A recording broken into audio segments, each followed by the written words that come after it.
So Biden just got a huge win today, a huge win. The Supreme Court threw out the lower court's ruling that limited how government officials can talk to social media companies about content moderation.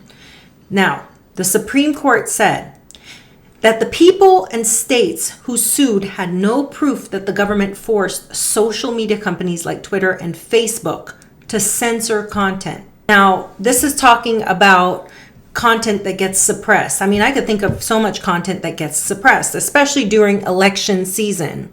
Let's talk about the Hunter Biden laptop. Let's talk about all the things that got suppressed and pushed down until it was like no longer needed. The government, in my opinion, does use the social media companies like Twitter and Facebook to censor content. That's just my opinion.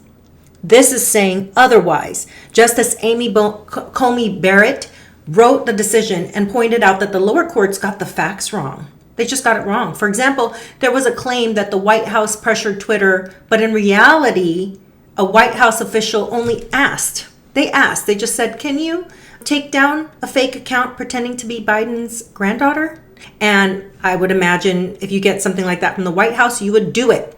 But Coney Barrett emphasized that facts matter and that the plaintiffs failed to show any real harm caused by the government's, push to get that information or that account taken down. So the court's decision makes it harder for similar lawsuits in the future. People are going to need to prove a direct link between the government's actions and what happens on social media. How hard will that be, right? However, not everyone agreed. Sam Alito and two other judges dissented and argued that the government pressured social media companies to suppress free speech.